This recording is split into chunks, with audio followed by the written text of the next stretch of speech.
Assalamualaikum dan salam sehati sejiwa. Jabatan Hutan Sarawak menyasarkan 100,000 penanaman pokok bakau di tapak Ramsar Taman Negara Tanah Bencah Kuching dalam tempoh 2 hingga 3 tahun akan datang. Pengurus tapak projek Ramsar, Irma Diana Ardi memberitahu setakat ini sebanyak 58,000 anak pokok bakau telah ditanam yang melibatkan keluasan 60 hektar. Penanaman pokok bakau yang ada sekarang merupakan hasil kerjasama dan kesedaran masyarakat terhadap pentingnya memelihara alam sekitar selain memelihara keseimbangan ekosistem alam. Pokok bakau ini hanya boleh diharvest oleh penduduk setempat sahaja, tapi bukan untuk komersial lah, untuk kegunaan sendiri.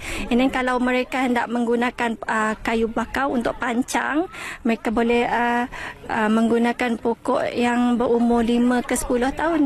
Irma Diana berkata demikian ketika ditemui RTM pada program kesedaran alam sekitar dan penanaman anak pokok bakau kurap di tapak Ramsar Kuching.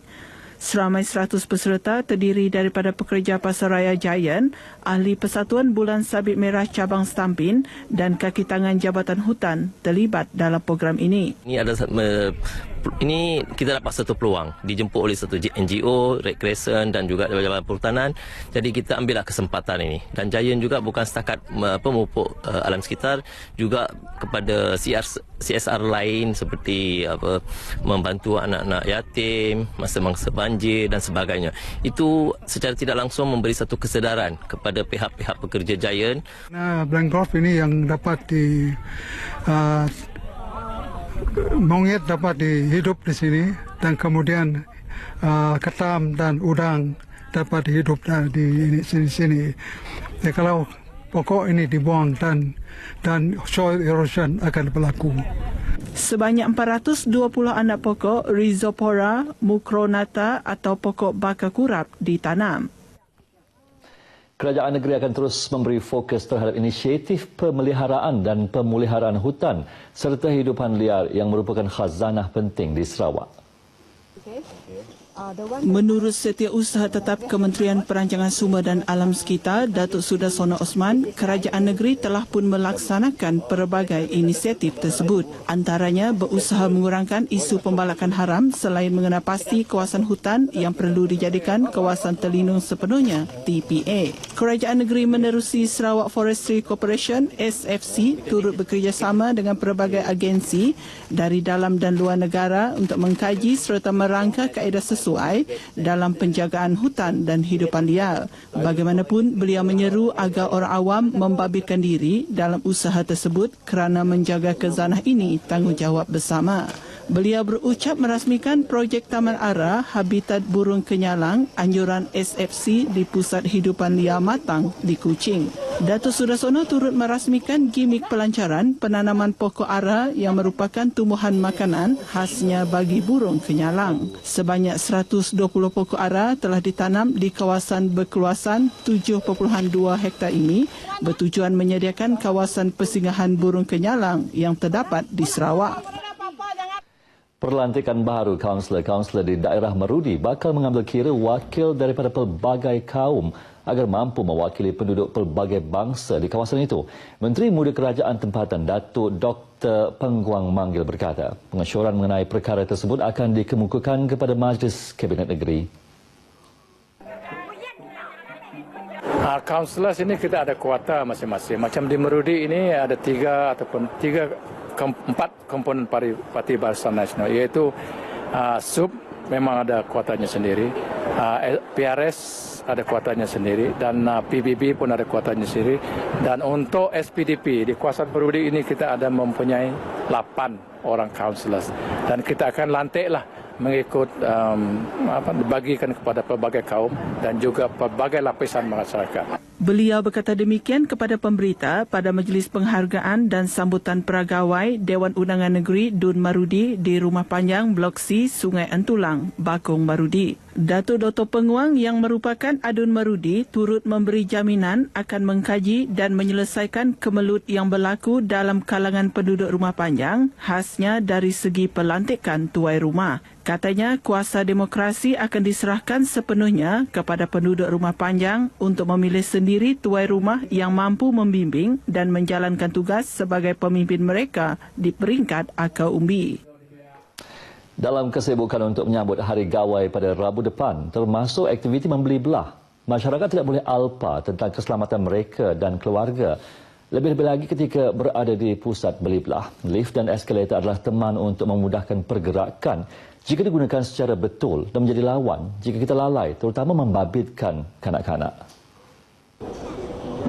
Mengikut statistik Jabatan Keselamatan dan Kesihatan Pekerjaan JKKP Sarawak, 3 kecelakaan membabitkan penggunaan eskalator berlaku di Kuching pada 2013. 2 daripadanya menyebabkan mangsa kedua-duanya kanak-kanak terputus jari yang tersepit pada landing kom, manakala seorang lagi kanak-kanak terjatuh dari ketinggian 3.65 meter kerana handrail protection yang tidak berkesan. Tahun lepas, negara digempakan dengan kejadian seorang kanak-kanak perempuan berusia 6 tahun maut selepas terjatuh dari tingkat 2 melalui ruang di antara eskalator di sebuah kompleks beli belah di Kuala Lumpur. Menurut pengarah JKKP Sarawak, Insinyur Muhammad Hatta Zakaria, selain kecuaian pengguna, faktor lain yang menyumbang kepada kecelakaan ini, masih ramai pemilik lift dan eskalator tidak tahu wujudnya garis panduan keselamatan bagi penggunaan lift dan eskalator walaupun telah dikeluarkan 6 tahun lalu. Akibatnya, garis panduan tersebut yang dihasilkan oleh JKKP dan Persatuan Kontraktor Lift tidak dipatuhi oleh pemilik. Beliau menyatakannya ketika melancarkan kempen keselamatan penggunaan lift dan eskalator di sebuah pusat beli belah di Kuching. Justru katanya firma yang kompeten yang merujuk kepada syarikat penyedia perkhidmatan lift dan eskalator perlu memastikan pemilik mengetahui akan maklumat dalam garis panduan tersebut. Dewan Undangan Negeri Dun Lambir akan menumpukan kepada pembangunan infrastruktur asas dan peningkatan sosioekonomi dan pendidikan ke arah pembangunan dan mensejahterakan masyarakat di kawasan tersebut.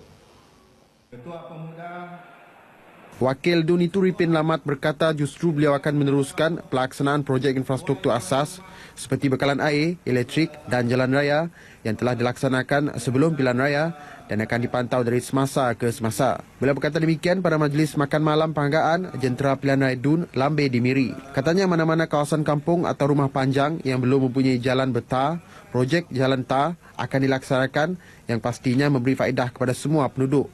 Seramai lebih 2,000 penduduk di Dun Lambir diraikan dalam majlis penghargaan tersebut.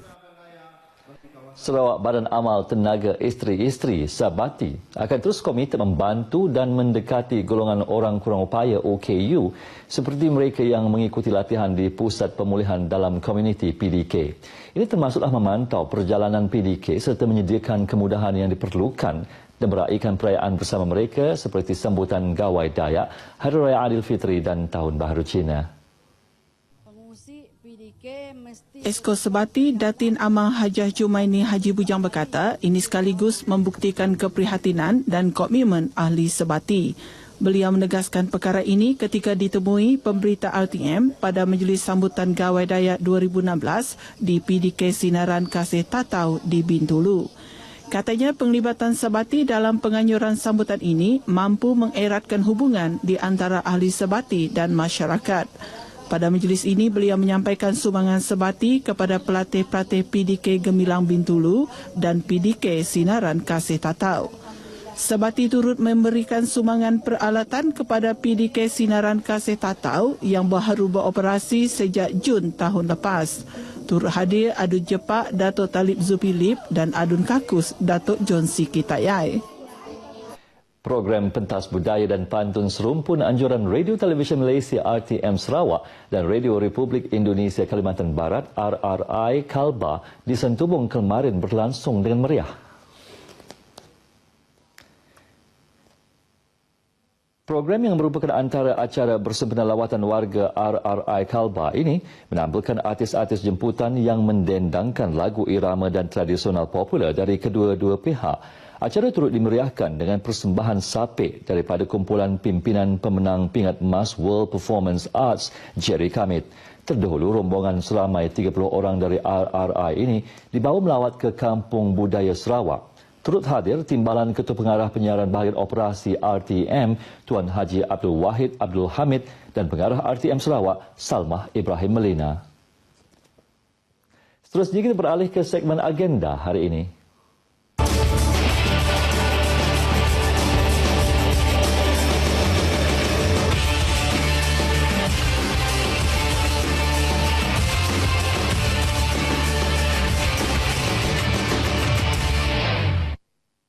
Antara liputan acara dalam agenda hari ini, pelepasan larian 100 plus outrunner di Padang Merdeka Kuching pada pukul 6 pagi tadi.